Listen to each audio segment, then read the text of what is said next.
Bom dia. Talvez não precise pregar hoje, mas vou desapontar vocês. Nós tivemos uma boa introdução, um bom tempo, ouvindo as músicas que edificam, músicas boas, cantando músicas muito boas. E agora vamos para o estudo da palavra. Nós vamos começar hoje uma série longa e estava pensando se eu iria pregar essa série, mas nós vamos pregar em Hebreus. Nós vamos começar o livro de Hebreus hoje. É um livro grande, um livro com 13 capítulos, um livro por vezes demorado de caminhar por ele, mas é necessário o entendimento desse livro. Convido você a abrir sua Bíblia, o livro de Hebreus. Nós terminamos de estudar o livro de Tiago, pela sequência inversa, agora é Hebreus. Espero que cheguemos logo em Gênesis. Vamos terminar com 1 Pedro, né? Vamos proceder à leitura do primeiro versículo de Hebreus. Havendo Deus antigamente falado muitas vezes e de muitas maneiras aos pais pelos profetas, a nós falou-nos nestes últimos dias pelo Filho. Vamos orar?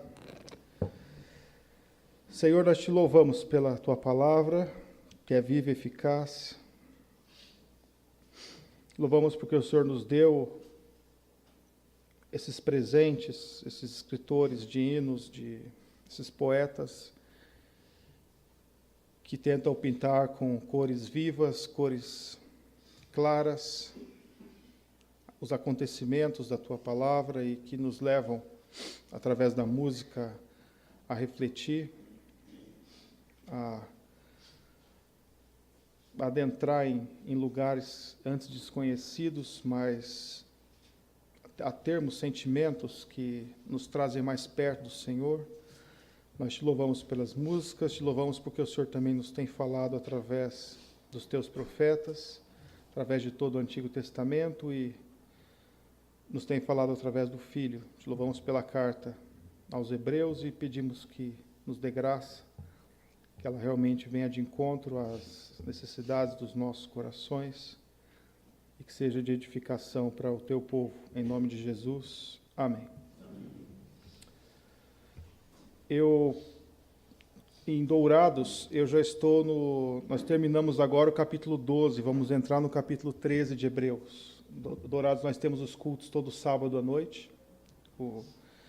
E no caminho para cá, eu conversando com a Tabeia falou que não se importaria em ouvir de novo. Então eu falei, vou para cá mesmo, vamos estudar isso. E qual que é a importância de estudarmos o livro de Hebreus?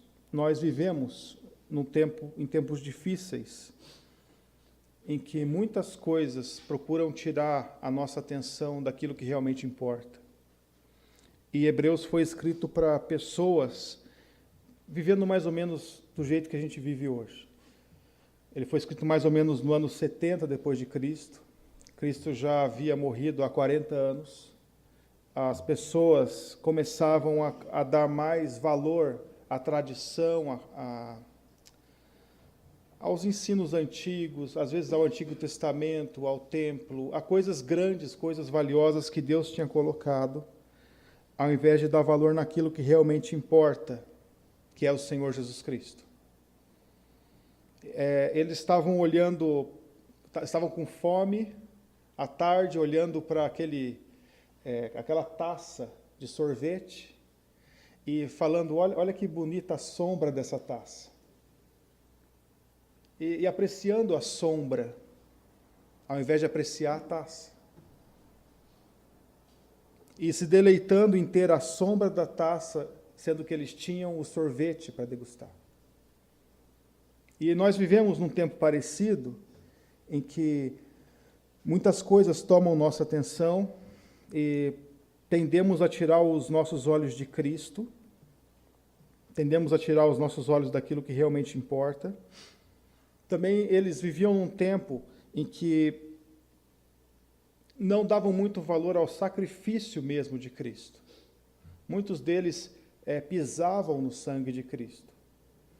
Em outras palavras, eles tomavam a fé, a graça de Deus, de uma maneira leviana. Talvez eles não teriam problema em deixar de vir à igreja, mas deixar de ir ao serviço, jamais. Eles davam mais valor para chegar na hora, no dia do concurso, do que chegar para a igreja. Eles começaram a, inclusive, deixar de congregar. No final do livro é colocado isso. Eles começaram a tirar os olhos de Cristo. E o escritor de Hebreus, então, o que ele faz? Ele tenta mostrar a realidade de Cristo. Ele tenta mostrar a realidade das coisas eternas como estando acima das coisas terrenas. E mostrar a seriedade como Deus leva a sua obra. Então o escritor de Hebreus chega num ponto que fala, olha, esse pessoal que tem pisado o sangue de Cristo, que tem professado a Deus e voltado as costas, para eles não resta arrependimento. Ele tem colocado as questões do Antigo Testamento, as questões do terror vivido pelas pessoas no Sinai, por exemplo, e mostrando que, na verdade, nós devíamos ter muito mais terror do que isso, de Deus. Ele conclui o capítulo 12 dizendo, porque o nosso Deus é um fogo consumidor. Então, essa é a visão que nós temos de Hebreus, e vivemos em momentos em que várias coisas tentam tirar a nossa atenção do que realmente importa. Nós vivemos um período da nossa vida, no século XXI, né, os anos da nossa vida, como se o universo todo girasse em torno desses anos em que vivemos aqui na Terra. E como se todo o universo conspirasse ou a favor ou contra a minha vida. E todas as estrelas, então, hoje o meu signo, ele está dizendo que eu vou ter algum problema. E as estrelas todas estão preocupadas com o seu dia. E você acaba tirando o eixo do universo do local certo e colocando não só na Terra, mas dentro da sua própria vida. Você acaba entendendo que você é o centro do universo. E muitas vezes, esse pensamento que consome as nossas vidas, ele tende a entrar na religião. E pessoas se tornam religiosas porque acham que Deus vai poder trabalhar para elas de uma maneira muito legal. Eu não estou conseguindo o sucesso, mas a igreja lá diz que eu vou conseguir o sucesso se eu tomar alguns passos. Então eu vou para aquela igreja. De certa forma, como eu sou o centro do universo, Deus se torna um degrau da escada para o meu sucesso. E aí não é de estranhar que, nós estamos falando de músicas, né?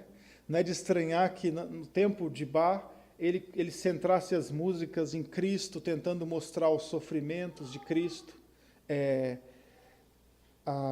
as pessoas olhando para Cristo e ele pedindo, tem misericórdia, olha ele carregando a cruz. Ele está carregando a madeira da cruz.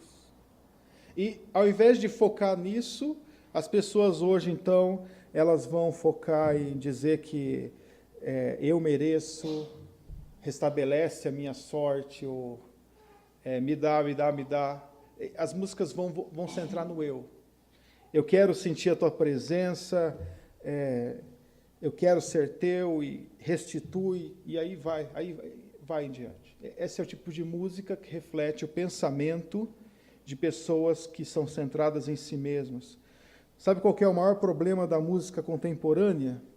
A música de hoje é a teologia contemporânea.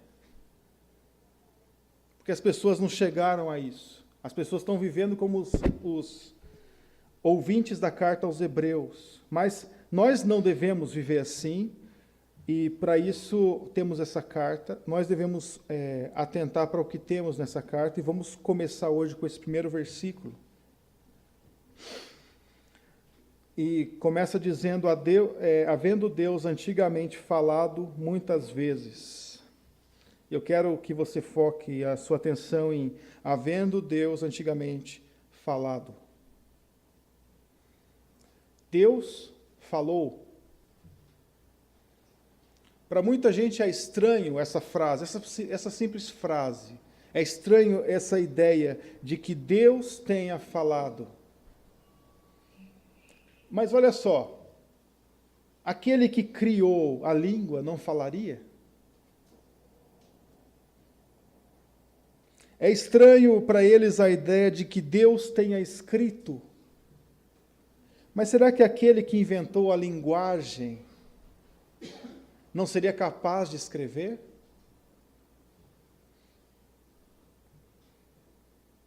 E nós não só falamos, é estranho, nós somos os Homo erectus, né? A característica nossa é que nós andamos em pé, diferente dos animais. Será que é essa? Eu acredito que a principal característica do ser humano, sem medo de errar, é a comunicação. Nós falamos, nós ouvimos.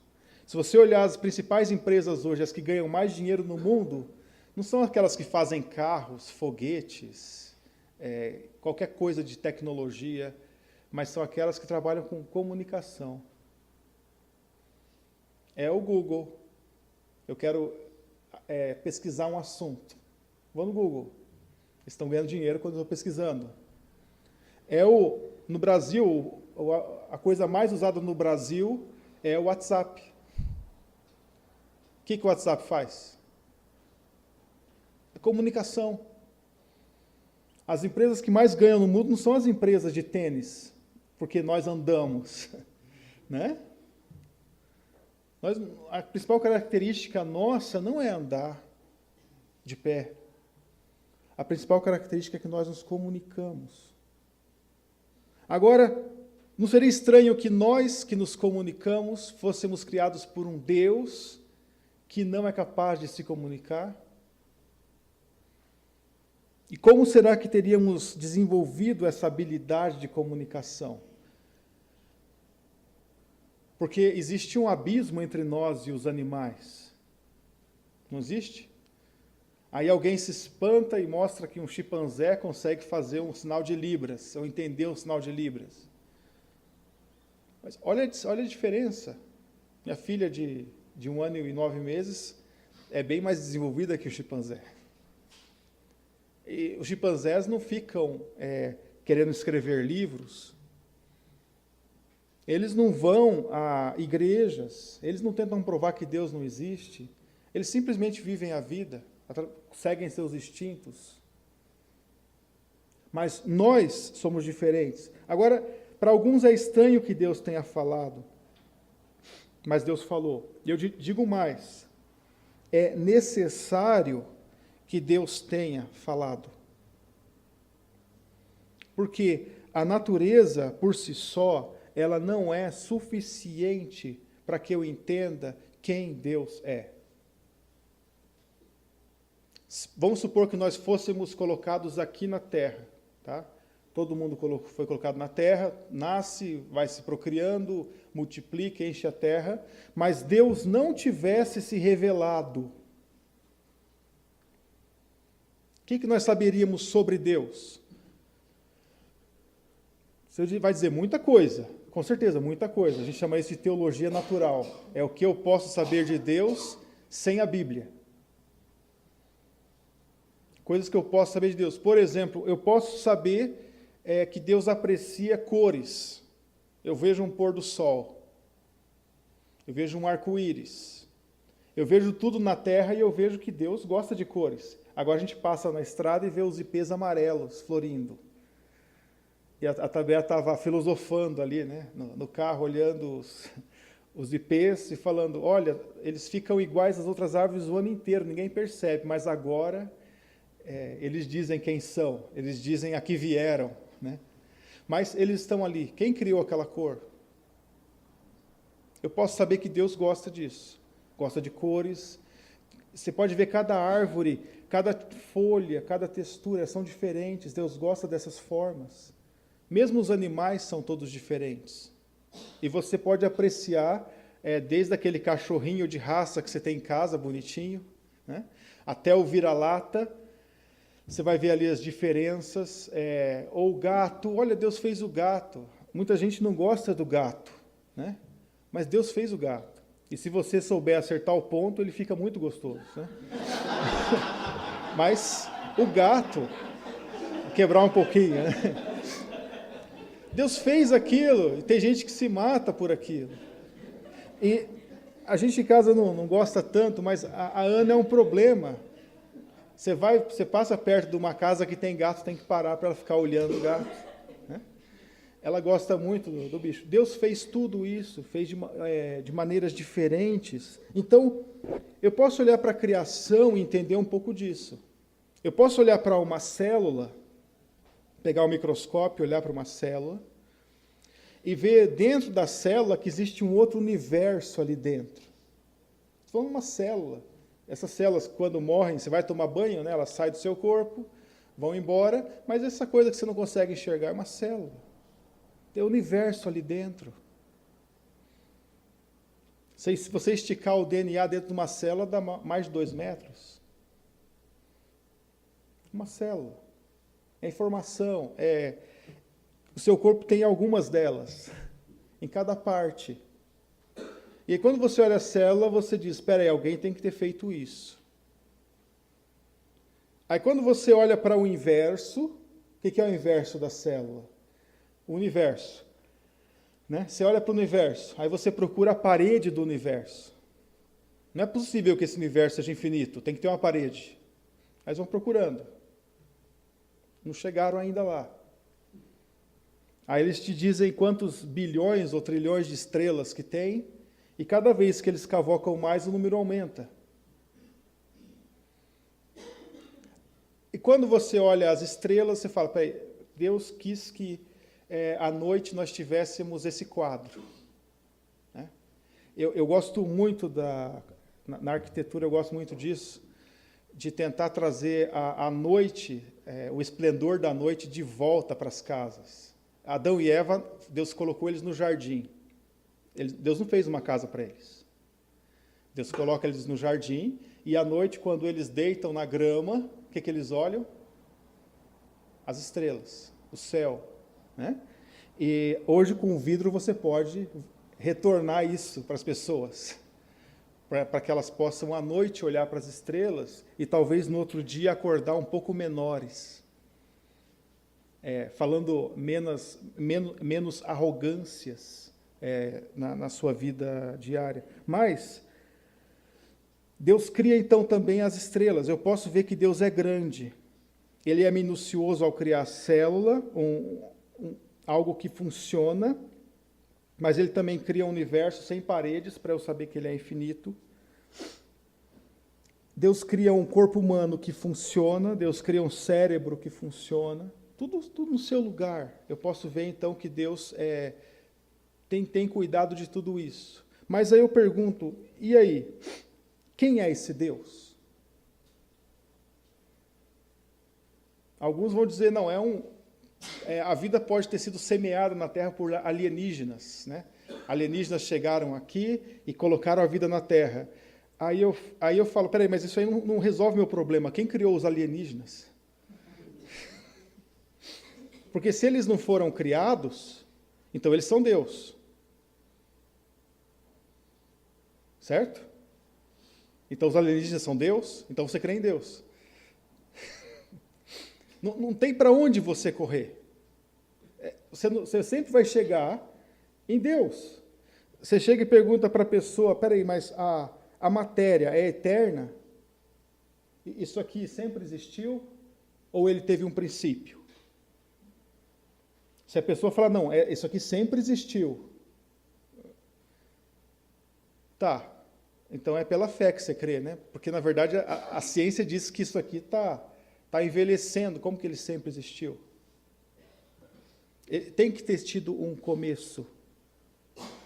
Então, ou você crê que as coisas surgiram a partir de uma explosão lá no passado, e foi surgindo o nosso oceano, os pássaros, o nosso oxigênio, o ciclo da água que vai, que volta, as nuvens e toda a complexidade, ou você acredita que tudo isso surgiu numa explosão, ou você acredita que alguém criou isso. Não tem uma terceira alternativa.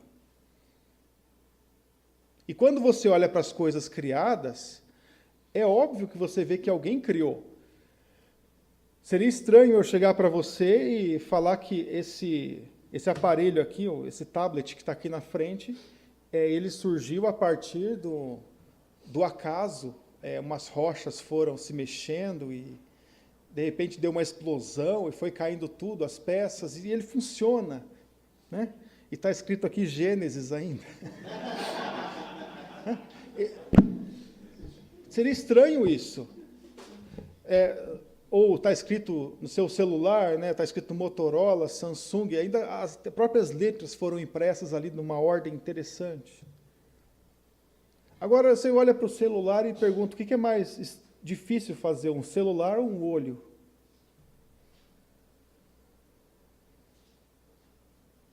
Né? O olho está aqui, está olhando vocês, transmitindo cor, textura, tudo, jogando para o cérebro está identificando tudo que tem aqui. Isso é em questão que eu nem penso. O que é mais fácil? O que é mais difícil fazer?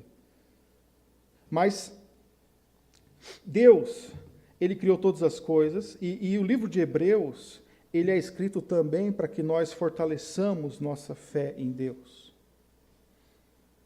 Aquele seu professor na faculdade que fica tirando sarro de Deus, que fica falando mal e fazendo piadinhas de Deus, você tem que olhar com dó para ele.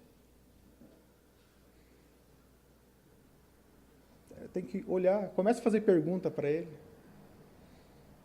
Começa a inquiri-lo. Tenta ver se ele já leu algum livro, ou se ele só replica aquilo que alguém falou para ele. Você tem que ter dó da pessoa. Mas, muitas vezes, quando um cara é carismático, ele fala de um jeito lá legal, e conta piada e todo mundo gosta dele, você tende a achar que ele sabe alguma coisa. Você tende a se contrair. E o livro de Hebreus foi escrito para que você não se contraia nesse momento. É para você entender que Deus falou conosco. Esse cara está dizendo que Deus não falou, mas Deus falou.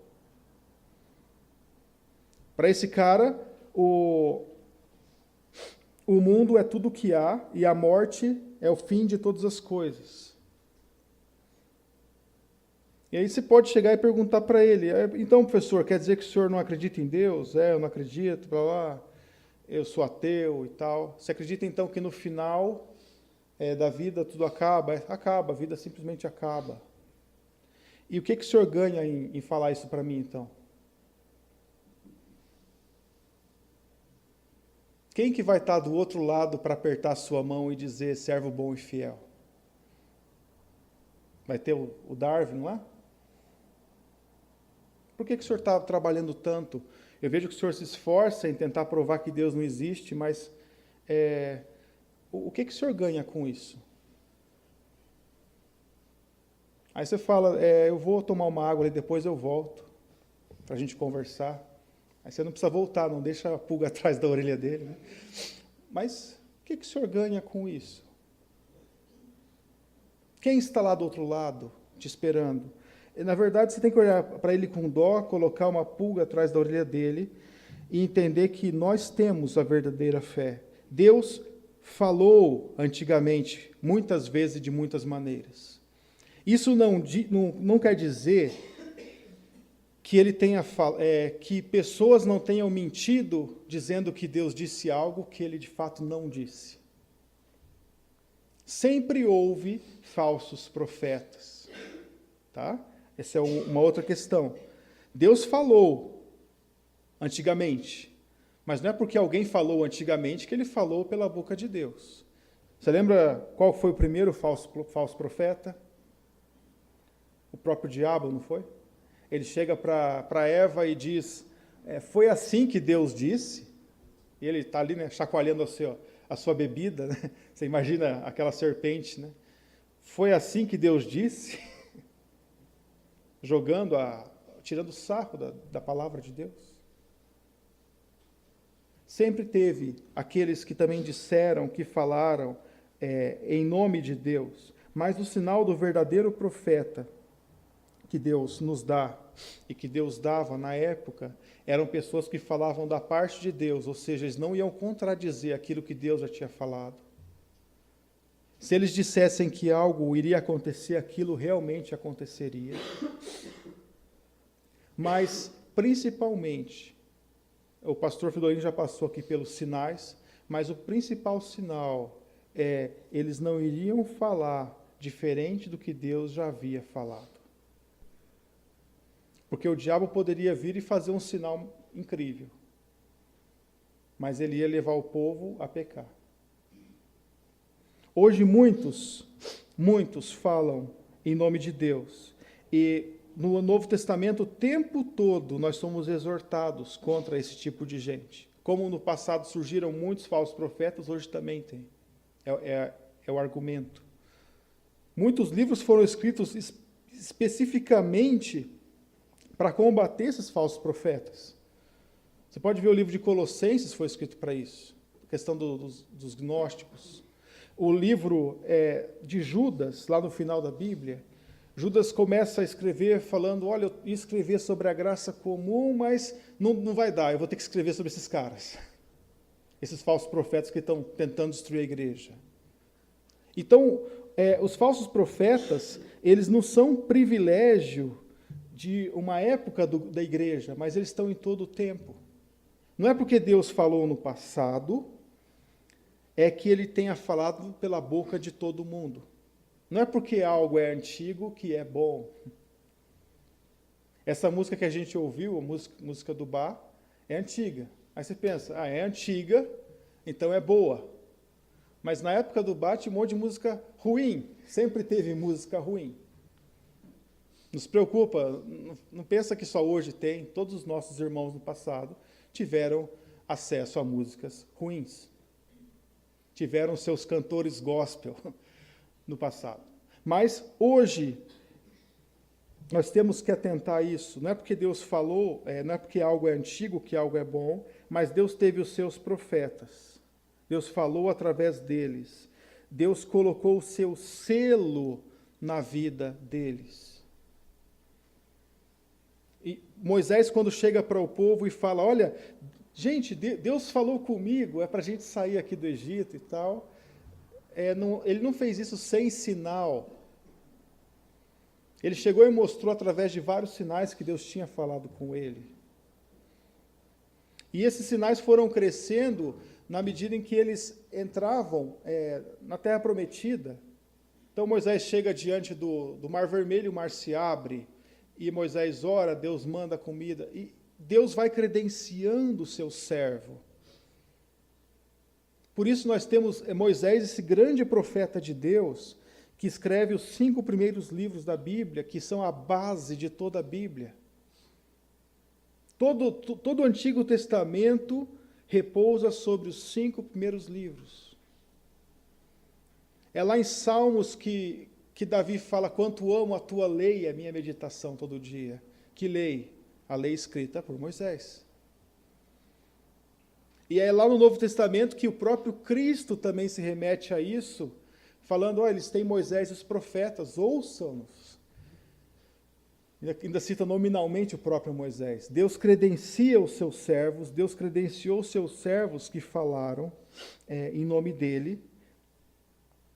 Isso inclui, inclusive, Elias, Eliseu, inclui os profetas, Deus falando através deles. Muitos dos profetas eram um tanto quanto sarcásticos. O meu profeta preferido é o Micaías. Eu pensei, quando tiver um filho, dar o nome de Micaías para ele, mas já desisti da ideia. Não? Eu gosto muito do profeta, mas não vou ir longe com isso. Mas Micaías, talvez por isso Deus me deu as meninas, né? Para eu pensar bem no nome. Mas eu gosto muito dele. Chega lá o rei para ele e pergunta, e aí Micaías, nós vamos contra aquele povo? Vamos lutar contra aquele povo? E Micaías fala, vão, Deus é com vocês. Aí o rei fala, Micaías, quantas vezes eu vou ter que falar para você, falar sério comigo? E então Micaías fala, eu vi todo mundo morto, caído, e a destruição, o pessoal fugindo. Então, Micaías, ele tem esse ar, né? Pensa quantas vezes ele já não tinha falado com o rei para ele falar isso. Talvez toda vez Micaías encontrava ele e falava, ô servo de Deus, né? Ô rei abençoado e tal. Então o rei estava com isso na mente, mas Deus levanta esses profetas, Isaías, Jeremias, Ezequiel, o próprio Daniel. Aí vai para os profetas do Antigo Testamento e Deus fala com o seu povo, Deus exorta ao seu povo, Deus fala com os pais pelos profetas. Deus falou. Eu quero que você pense nessa introdução de Hebreus, simplesmente nisso. Nós não vamos continuar o texto, mas o tema seria simplesmente Deus falou. Isso deve fazer toda a diferença na vida de você, na sua vida, na vida, no que você vive durante a semana, na sua vida durante a semana, entendendo que Deus falou. Isso deve fazer diferença no modo como você lê a palavra de Deus. No modo, inclusive, como você se aproxima de Deus, entendendo que Ele não é um pedaço de pau, Ele não é um pedaço de cera, de algum outro material, de metal. Ele também não é uma árvore. Ele não é uma estrela, ele não é o sol. Ele é um ser que fala. Deus é um Deus que fala.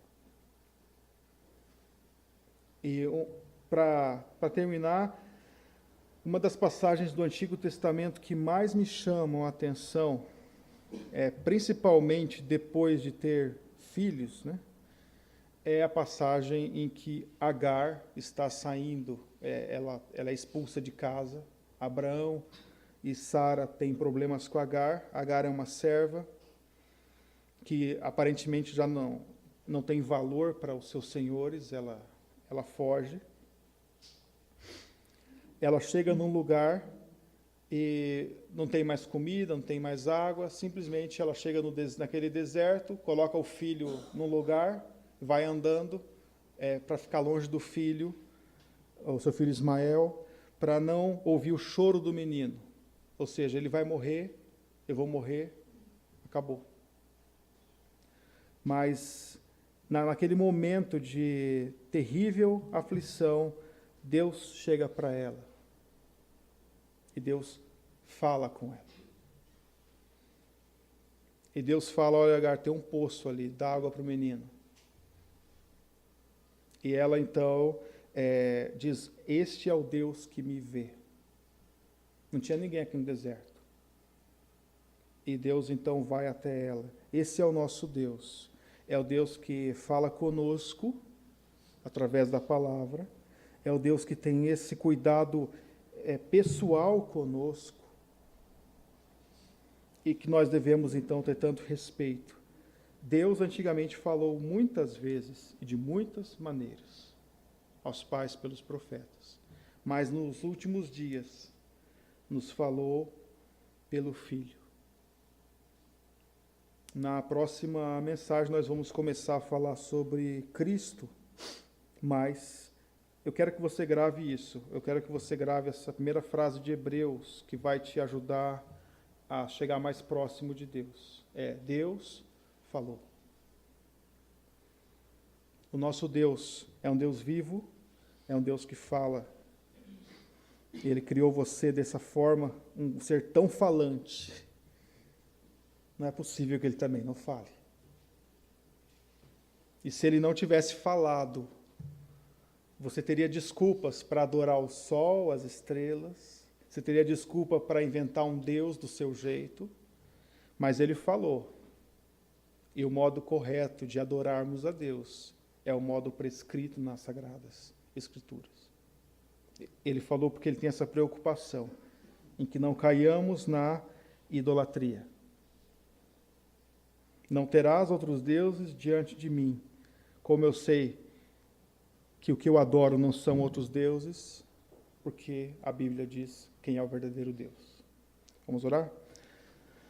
Senhor, nós te louvamos pela tua palavra, porque o Senhor falou.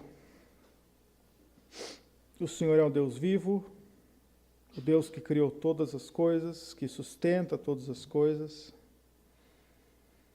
E pedimos que o Senhor nos ajude, nos dê ousadia para vivermos nesse mundo, sabendo que somos embaixadores do Senhor, somos servos do Senhor, sabendo que cremos no Deus vivo, que vai julgar todas as pessoas, a quem todos devem prestar contas, a quem todos devem honrar e adorar. E falamos da tua parte, da parte de Deus, para esse mundo que está em trevas. Nos ajude a termos essa coragem, essa visão de que servimos ao Deus vivo e verdadeiro. Em nome de Jesus. Amém.